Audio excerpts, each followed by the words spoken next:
شێخ حەیدەر لامی سەرکردە لە دەوڵەت یاسا کە بەڕێزیان لە تارانەوە لەگەڵمان بن. سوپاس بۆ ئامادەبوونی بەڕێستان. بەڕێز شێخ حەیدەر لامی، پێتان وایە ینی ئەم هێرشانە بەردەوامە بن یاخود ئیتر کۆتایی بۆ هێرشانەیەت کە لەلایەن ئیسرائیلەوە ئەکرێتە سەر تاران و تاران هیچ وەڵامێکی بۆم هێرشانە بۆی کە گرژیەکان لە ڕۆژهەڵاتی ناوەڕاستە ئیتر هێور ببن؟ بەناوی خدای گەورە میهرەبان و پەنا بۆ خوددا و سڵاو لە گیانی پێغەمبەر، سڵاو لە ئێوە لە بینەرانیش لە هەروەها من زۆر خۆشحاڵم کە لەگەڵ ئێوە گفتوگۆ دەکەم. سەرەتا دەمەوێت پیرۆزبایی لە هەرێمی کوردستان و عێراق بە شێوەیەکی گشتی بکەم بۆ سەرکەوتنی پرۆسەی هەڵبژاردن کە هەڵگاوێکی زۆر نایاب بوو بەرەو سەقامگیری عێراق و ناوچەکە بەگشتی. لە ڕاستیدا دوای ئەو هێرشەی ئیسرائیل بۆ سەر کە دژمنێکی سەرسەختە بۆ سەر کۆماری ئیسلامی ئێران، ئەوە پێشێرکاریەکە بۆ ئاسایشی نێودەوڵاتی هەروەها بنەماکانی نێودەوڵاتی. ئەمە گورزێکی لاواز بوو و پێچەوانەی ئەوە بوو کە نەتانیاهو باسی لێوە دەکرد، هەروەها کە بۆیە ئەم هێرشە هیچ کاریگەریەکی ئەو تۆی نەبوو. لە ڕاستیدا ئەوەی کە ئیسرائیل بەڵێنی لەسەر دەدات هیچ کاتێک وەکو خۆی جێبەجێ ناکات، بەڵام بۆ جیهان سەلماندی کە قەوارەی زایۆنیزم ئەوان بەردەوامە لە بە ئەمانجگرتنی ماڵی هەژاران و مزگەفت و پیر و منداڵ و ئافرەتان. ئەوەیە ناسنامەی کیانی ئیسرائیلی. ئەمڕۆ ئەو توانای نییە کە بەرگری لە خۆی بکات، ئەوەی سەلماند بۆ هەموو جیهان و نەیتوانی کە شتێکی وا بکات کە بەڕێز شێخ حەیدەر لامی عێراق بێتە بەشێک لە ململانەی کە لە ناوچەکەدا هەیە، چونکە بەڕێی مقاومەی ئیسلامی بەردەوام هێرشەکاتە سەر ئیسرائیل. جیاوازیەک هەیە لەوە نێوای ئەوەی کە بڵێن عێراق دەبێتە بەشێک یاخۆت ئیسرائیل دەیەوێت عێراق بپەلکێشی ناو ململانێکە بکات. ئەمە دوشتی جیاوازن. ئەمە وای کردووە کە نەخشەیەکی ڕەش بینیمان لە دەستی نەتانیاهۆ خۆی بڕیاری داوە کە دیارە نیازی ئەوەی هەیە عێراق پەلکێشی ناو شەڕەکە بکات.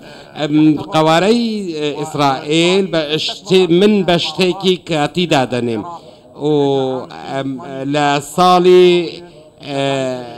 82 بینیمان چی کرد لە عێراق، چەندین هێرشی کردە سەر عێراق و هەروەها ئەو هێرشانش کە دەکاتە سەر حەجری شەعبی ئەوانە هەموویان هەوڵی ئیسرائیلم بۆ ئەوەی عێراق پەلکێشی ناو ململانەیەکە بکات. بۆیە من دەڵێم عێراق بەڵام بە سەرکرداتی حەکیمانەی خۆی توانی و دەزانی چۆن مامەڵە لەگەڵ ئەو دۆخەدا بکات، بەڵام لەسەر حسابی کەرامەتی عێراق و حسابی کەرامەتی گەلی عێراق نابێت. ئەگینا عێراق دەتوانێت وەڵامی ئیسرائیل بداتەوە و دەتوانێت ڕوبەڕوو بێتەوە. بەردەوام بەڕێی مقاومەی ئیسلامی هێرشەکاتە سەر ئیسرائیل. ئەمە وا ناکات عێراق پەلکێشی ناو شەڕێک بکات کە حکوومەتی عێراق خۆی نایەوێت؟ عێراق نایەوێت ببێتە بەشێک لەو ململانەیە کە بەهانەیەکی باش بداتە دەست ئیسرائیل. عێراق نایەوێت و هەروەها جیهانیش نایەوێت ئەو کارە ڕوو بدات، تەنانەت ئێرانیش نایەوێت. بەڵام ئەو دەستدرێژیانەی بەردەوام ئیسرائیل دەیکاتە سەر و کە ئەمریکاش لە پشتی دەوەسێتەوە، ئەوە ناوچەکە بەرەو جەنگێکی گەورە پەلکێش دەکات. ئەوە هەوڵم بۆ پەلکێشکردنی عێراق و ناوچەکە بەگشتی بۆ ناو جەنگێکی خوێناوی. دواتریش هەموو جیهان هەموو بە چاوی خۆی بینی کە چۆن ئیسرائیل ئافرەت و منداڵ و پیر و گەنج و هەمویان بەیەکەوە دەکوژێت و هەروەها دەشبینین کە خەڵکێکی زۆر ڕۆژانە بە لێشاو خەڵک دەبرێتە ناو نەخۆشخانەکان و دەبینین بە برینداری و بە کوژراوی پارچە پارچە بوون. ئەوە هەمووی بەڵگەی لەسەرەوە کە ئیسرائیل ئەوەی دەوێت. حکوومەتی عێراق توانای هەیە هێرشەکانی بەڕێی مقاومەی ئیسلامی عێراقی بۆ سەر ئیسرائیل ڕابگرێت و هێرشی بەری مقاومە بۆ سەرپێگەکانی ئەمریکا لە عێراق ڕابگرێ؟ لێرەدا هیچ جیاوازیەک لە نێوان بەرەی مقاومە و حکوومەتی عێراقدا نییە. بۆیە پێویستە ئەوەی کە ئیسرائیل ئێستا ئەنجامی دەدات بەرامبەر بە مسلمانان و بەرامبەر بە مرۆڤەتی ئەوە بوەستێنرێت. ئەمڕۆ مقاومەی ئیسلامی هەڵدەسێت بە ئەرکی خۆی لە بەرگریکردن لە ئینسانیەت، پاڵنەری مرۆڤەتی لە پشتەوەیە. هەروەها دەبینین لە غەزە چی دەکات، چێ ڕندایەتی ئەنجام دەدات.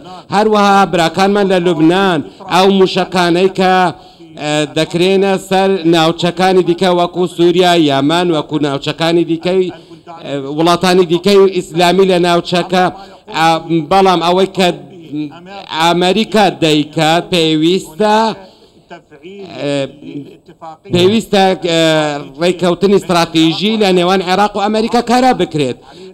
ئەمەش چەندین جار حکوومەتی عێراقی جەختی لەسەر کردوتەوە کاتێک حکوومەتی عێراق بە سەرۆکایەتی سەرۆکوەزیران محەممەد شیع سوودانی سەردانی ئەمریکاشی کرد بۆ ئەو مەبەستە چوو بوو کە ئەو ڕێککەوتنە کارا بکرێتەوە کە لە ساڵی 2008 کاری لەسەر کراوە و پێویستە بنکەکانی ئەمریکا لە ناوچەکە بەرگری لە عێراق و لە ناوچەکە بەگشتی بکەن. بەڵام ئەگەر بیەوێت ببێت بە سەرچاوەیەکی شار لە ناوچەکە لەسەر حکوومەت لەسەر پەرلەمانی عێراقیش پێویستە لە ڕووی ئەو هەوڵانە بوەستێتەوە کە ئەمریکا ئیسرائیل بە پاڵپشتی ئەمریکا ئەنجامی دەدات. هەروەها عێراقیش ناچارە لەو حاڵەتەدا بەرگری لە خۆی بکاتن کاتێک ئەوان دەیاوێن کەسێکی وەکو نەتانیاهۆ لە کۆبوونەوەی ئەنجومەنی لە کۆبوونەوەی نەتەوە یەکگرتووەکاندا نەخشەی ناوچەکە بەرز دەکاتەوە، عێراقیشی خستۆتە ناو نەخشەیەکی ڕەشەوە. ئێمەش ناچارین، ئێمە هەمیشە جەختمان کردوتەوە کە پێویستە ئەوە لەسەر ئاسی نێودەوڵەتی ئیسرائیل سزا بدرێت لەسەر ئەو کردەوانەی ئەنجامی دەدات. کاتێک